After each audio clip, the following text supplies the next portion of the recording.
What was a loophole that you found and exploited the hell out of? There's a giant online retailer in my country and they were launching a second-hand service. You could send them your old clothes and they would give you vouchers in exchange. I sent the few clothes I had and it was easy. This was the first lockdown, I had no job, I was antsy, so I started biking around town several hours a day to leave my tiny sublet and manage my anxiety. I would find clothes in the street. This is very common here. I sent the street clothes to the retailer.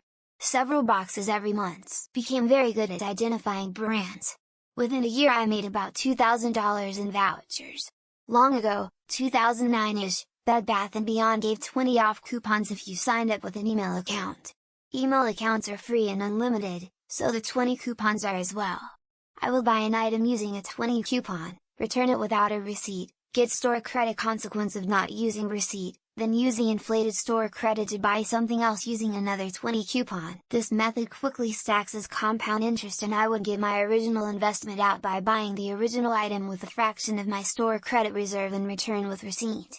I fleeced that place for thousands. Our bylaws in college allowed us to fish or aquatic animals of such that could survive underwater for 24 hours. I had a cat with a water bottle taped to my ceiling. It was surviving underwater according to the wordage. Next semester the bylaws were rewritten, because of me. Found the cat a nice home with a security officer from my college. It was also a criminal justice school, so they knew we knew our shit and didn't press the issues. Things weren't clear and I exploited it. Kaplan was a good kitty. She was a stray that I caught out back of the school. She was very friendly. There was a service called Car2Go in NYC where you could pick up these little mini cars and park them wherever. They had a thing for a while at the start of the venture where if you filled up the gas tank you would get X amount of free car minutes. They also paid for the gas up front with the card that was in the car. So all you had to do was pick up cars near a gas station, fill them up, and park them immediately and you would rack up free minutes. They were also so generous when the program started you could complain about literally anything and they would give you free minutes. In Sydney when the Opal Smart Transport card was introduced you could get free journeys for the rest of the week after 8 trips. Many people, including myself, would take a local bus one stop, then repeat it a few times over a day or two then have free travel for long journeys the rest of the week. Luckily where I was working had a bus stop at the front so every hour or two on a Monday and Tuesday I'd just go for the 300 meters trip then walk back to my office. Only took around 5 minutes if you got the timing right. Others would jog that in the city between 2 light rail stops. Using McDonald's touchscreen ordering in the lobby. A single apple pie was $1.79, 2 for $2.29. That was a great deal so I got 2 every couple of days to enjoy with my morning coffee. Did that for about a year. One day the touchscreen was out of order so I ordered 2 pies from the cashier. $3.79. I told him the price was wrong because on the touch screen it was always $2.29. He couldn't change it so I told him to cancel the order. Went back a couple days later and the touch screen had been corrected, changed to 2 pies for $3.79. I should have kept my mouth shut. I called of the magic nickel. Where I worked, they had a vending machine with prices that showed up on a little digital readout by each item. This was back in the day when a candy bar was 45 cents. Someone stocking the machine must type 0.45 as 0.04. Hey, what a deal, a candy bar for 4 cents, I says to myself. I put a nickel in the slot and selected the discount item. Around and around the dispenser turned and out came my candy bar, followed by my change. Which was another nickel since it did not dispense pennies. I may have emptied that row of candy bars. You can get FMLA for being stressed out. You just tell your primary doctor you need some time off to manage some stress you've been going through. I worked at a mining company for 4 years and 1 year of that was spent on FMLA. You get 12 weeks per year. I took every bit of it, plus my 2 weeks of vacation, 3 floating holidays, and 3 sick days. I hated that job, the boss, and most of the employees so I didn't care what they thought. I was in Florida sitting on the beach getting paid. Nothing they can do about it either. That's 15 weeks of vacation per year. An employee somehow threw out the large reel of sticker coupons at Subway. It was behind the store in a box that looked like it was thrown into the trash but missed. We were skating behind the store and my buddy recognized it. I had not saved up the coupons so I had no clue. We kept the reel of coupons. We would go into the store and ask for a blank coupon card. We would go back outside and place all the stickers on the card to get a free sub. We did this with 4 or 5 buddies at a time. All of us had free Subway sandwiches for about 9 months. 7-Eleven Coffee Club had you send a text message to join, and you got the first coffee for free. We saved our own number as 7-Eleven, present the original message but changed the date. Worked for the entire coffee machine, so we had a lot of hot chocolate. It was especially good with vanilla syrup. We even mentioned it to the people working there and they said they couldn't technically stop us from doing it. In the beginning you would have friends asking to borrow your phone so they could get a free drink, until we found out the loophole. I lived in an apartment in a big city. The building lot was $120 per month. Street parking was $60 for the year, but it was first come first served street parking, in designated areas. The rest of the street was metered. There were some nights I had to pay for metered parking, just so I could go to bed. One time though, I found a meter that was broken. Parked there the rest of the year, then never renewed my parking permit and parked there for another year. Saved a bunch of money and uncountable hours of driving time, never got a ticket. Back in early 2022 I started using Coinbase for some crypto investing.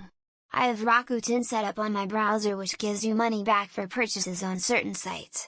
When I logged into Coinbase I'd get a pop-up saying they were giving you $30 cash back, so I enabled it. This pop-up would show up every time I logged in, so I would click it thinking nothing of it, but turns out there was glitch and they gave me $30 every time I logged in.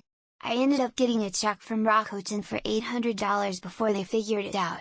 Check cleared and everything. I lived in an apartment in a big city. The building lot was $120 per month.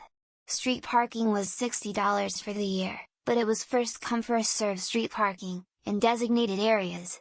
The rest of the street was metered. There were some nights I had to pay for metered parking, just so I could go to bed. One time though, I found a meter that was broken. Parked there the rest of the year, then never renewed my parking permit and parked there for another year.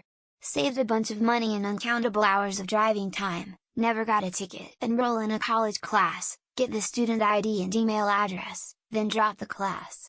Usually if you drop in the first week and you don't have to pay for it, then you have a valid student ID and email for all the discounts you could get. I got a lot of very cheap software back in the day. In my defense, I was in college at the time. But a few semesters after I graduated I did this just to get a few more things I needed but couldn't afford.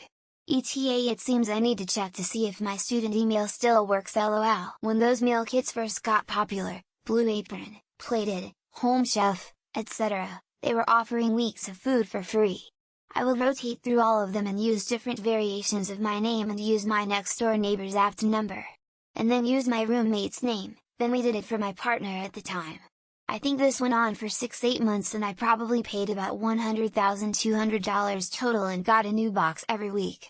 Was a great way in college to save some money on food. Shame they all cost like $40 a meal these days. An online retailer had an offer. £10 off your next order. There was no minimum spend but it was one-time use. However, they let you generate a new code every hour. They also sold auto instant redeem £10 vouchers for Xbox, PlayStation and Steam. Add your code, discount to 0 and buy. It would be emailed to you instantly. I went with about 4 hours sleep a day for just over a week, hitting this every hour before they realized and turned it off. I ended up flipping all of the codes and bought my first car with the cash. The community college my mom and I went to together had a policy in the school bookstore that prevented people from buying snacks with financial aid. We found out that you could, however, buy gift cards with financial aid, and use those gift cards to buy snacks.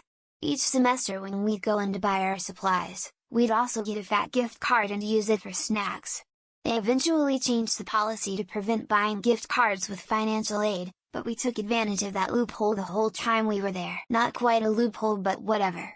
In the early days of the iTunes Music Store 0405, Pepsi had a promo for free download codes with each bottle cap.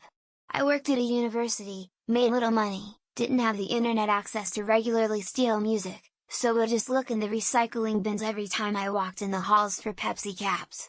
Also befriended a secretary who was addicted to Diet Pepsi that would just give me bags of bottle caps.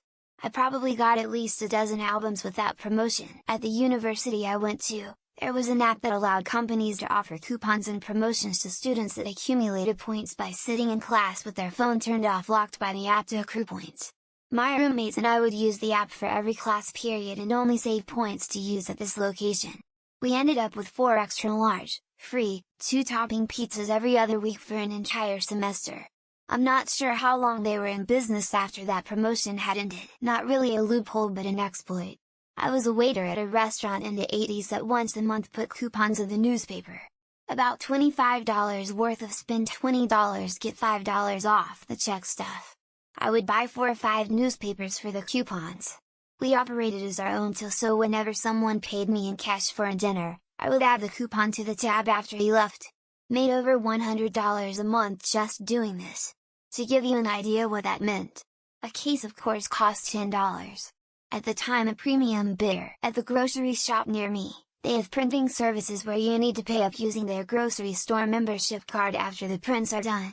For some reason, once the prints are done and when I press checkout to bring me to the payment page, the printer just reboots and doesn't ask for money anymore.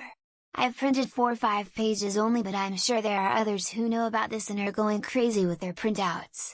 I am surprised the store hasn't noticed. When me and my boyfriend now husband moved in together at 18 we joined a very expensive and nice gym.